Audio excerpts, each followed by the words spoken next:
Alright, before we play the next game, I just want to show you a slightly changed version of the deck. I took out all of the Seek powers because I found that this deck tend to flood out a little too much towards the mid and late game. So I took all the Seek powers out and I replaced it with basically Tempo Scribes. I'm not sure if this is the right card. They're kind of underwhelming, but I do like a turn 2 play that replenishes itself and can block if I'm playing against a very aggressive deck. So they're okay, but they're not great. If you guys have any better suggestions on the 2-3 power slot, I would love to hear it. I think this deck has so many different directions you can take it and so many flexible slots that you can, and there's so many good cards in Xenan that you can still put in. Xenan Obelisk is an example, Organ Interrogator is an example, or even just more removal spells would be perfectly fine. But right now I'm using Tempo Scribes to see how they go, but we'll definitely pay attention to these cards and see if we should switch them out. I also added 2 copies of Azindel's Gift against super late game grindy decks like Chalice. I think every time I've ever resolved a Azindel's Gift against Chalice, I have won. So that card is pretty powerful. Not that this deck needs too much help in the late game. Already, this deck is grindier than most decks. It'll grind out any kind of harsh rule deck. It might grind out Chalice even without the Azindel's Gift. It'll grind out Horu control kind of decks. It'll grind out Felon control as well. Alright, let's see. This hand is quite good. Turn 2, turn 2, turn 2, or 2, 3, 4. I mean, obviously that's way later in the game, but I think this hand is keepable. It's too bad that we don't have a Sigil, so we're gonna be 1 turn behind because of the depletedness of this stuff. But I don't even know that's English. The depletedness of this stuff. Let's just go ahead and do that. So my opponent doesn't look like to be a super aggressive deck. He didn't play turn 1, and Elysian mid-range isn't ultra aggressive, so I think we're doing good here. Perfect. Deathstrike will be a great answer to his first thread. Like Surso. Surso is the only card in his deck that I can't block with my deadly units. I can block everything else he plays. So yeah, I guess I'll just Vera's favor that thing and attack him for 1. One of the reasons why I think it's worth Vera's favoring this, even though it's kind of a pointless, because I can always block it with my Tempo Scribe. One of the reasons is because they might have a Xenan Obelisk, in which case this becomes a bigger unit. Oh, there you go. That's why I used the Vera's favor on it. Okay, so I have nothing to play. I'm gonna wait until the end of his turn to use the Banish on the Xenan Obelisk, and in case there's a better target, and there isn't, so we're gonna go ahead and kill the Obelisk. On our turn, we can always Deathstrike this thing, but I'm more interested in playing Ashara here, because next turn I can Xenan Initiation this, and I can kill pretty much anything he can put out. If I draw a power, then I can even do both the Deathstrike and the Xenan Initiation together. Yep, definitely not gonna block that. I have a lot of options next turn. Okay, that's perfectly fine. I'm actually thinking of just attacking him here. No, okay, let's start with the Tempo Scribe then, because we're most likely gonna use Xenan Initiation here. So, oh, he could have a Backlash, which is okay too. We'll just attack him in this case. We'll chump block the Titan next turn and take 5, but we can race him because we're doing way more damage with Ashara here, and also we can always kill the Sandstorm Titan with a Deathstrike or a Scorpion Wasp on the following turn, so I'm not too worried about it.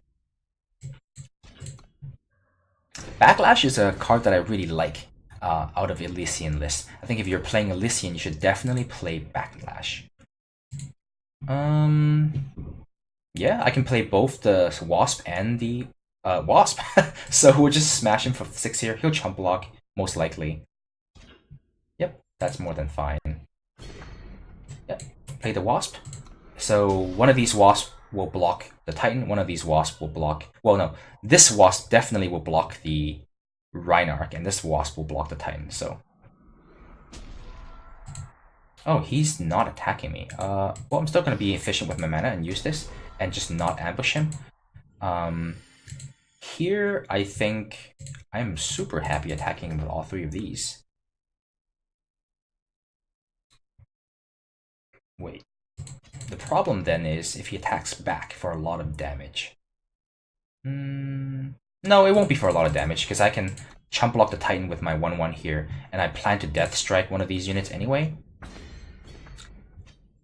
The question is, do I bother Deathstrike this? He doesn't have a 5 power unit in his hand because he has enough power to play any 5 power unit in his deck. So basically he has the top deck one to draw 2 cards. No, I think it's fine. I'm just going to play Ashara here, which basically helps me finish him off next turn. Because next turn I can attack him with everything. I have a Deathstrike to remove 1 defender. Chances are he's going to die. Yep, and there he concedes. One of the cards that allows him to beat me is Crystallize. Crystallize is just an incredibly powerful bomb. It's always a card that you have to watch out for when you play against Elysian. But the good news is he doesn't have that many units on the board, so even if he does Crystallize me, I can Deathstrike his largest threat and still buy myself a couple of turns. So that's not too bad. Alright, let's go play next game.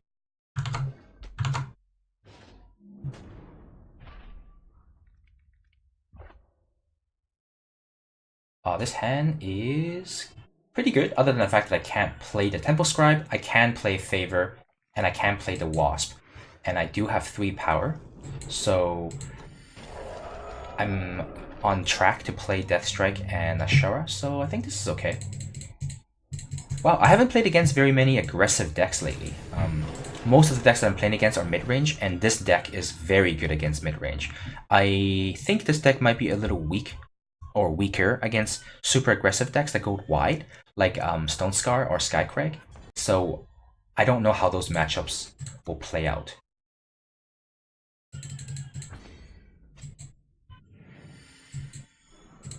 This color combination, I suspect more of a mid-range deck, like really powerful, you know, like Seraph, Heart of the Vault, all the greedy cards in these colors is what I suspect. This is the Greed Pile. I think that's the name of the deck. Okay, so here we will Vara's Favor, smack him for 2. Yeah. Wait.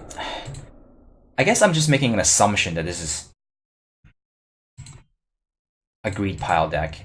He could technically still be a Harsh Rule deck. Do I want to run more things out there? No. You know what? That's fine. I don't need to have 1 more damage on the board, and I don't have to block anything right now.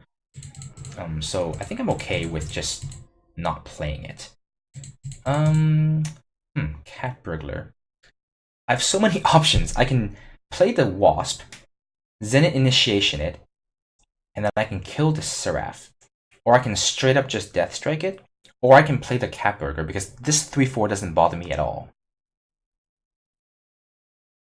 Are there any relics in this deck worth taking? Only thing I can think of is maybe they play Auric Runehammer.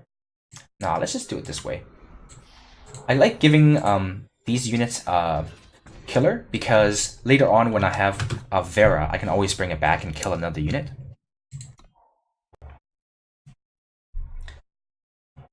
And having a 2/4 flyer is actually a lot better against this deck because he could have Torch. So if I play the Cat Burglar, he can just Torch it.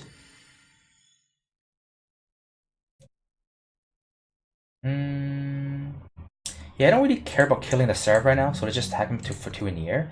I'll play the Ashara here. It demands an immediate answer. It doesn't seem like he has Torch because there's no pauses at the end of my turn. So he needs to deal with this unit very quickly or he'll die. Okay, well, he dealt with it. There we go. If he attacks me, I won't block. I'll crack back for 2. He hits me for 3, I'll attack back for 2, so it's not a very good exchange for him. Yep, I'm gonna play the Cat Burglar this turn, so I'll play 1 Find a Way. and I'll hit him for 2 in the air. My opponent's looking like he might have Harsh Rule in his deck, but oh, we'll see.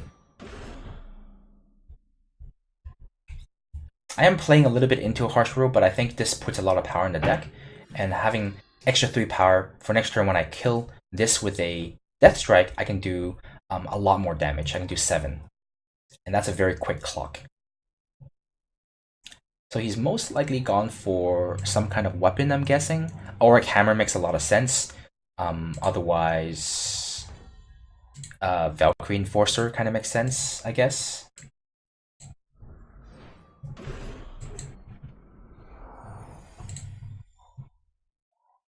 I guess either way, one of these are going to play depleted. Okay, hit him for 7. Let's see what he searched for. It's unlikely that he searched for anything greater than 5 casting costs. Okay, well, fairly uneventful game. Yeah, deadly units are so good. Because when I played Praxis and Elysian, I had always been annoyed when my opponent played a bunch of deadly units, because it feels terrible running your Sandstorm Titan into a Blistersting Wasp. It feels awful when you attack your when you have a predatory Cranosaur that's 6 to cast in your hand, and you have to remove their like 1/5 deadly Lumen defender, and you have to like trade your 6/6 for that. It feels really awful. And now I'm on the other side of that. Now on the other side, and it feels great for me. I think we're literally 6-0 in all the videos that I've recorded for this deck. This deck is crazy powerful. I have a lot of hopes that this deck will get me to Masters, and in fact top Masters. And I think this deck is very competitive, and there's a lot of room for fine tuning as well. So stay tuned. I think you will see more of this deck.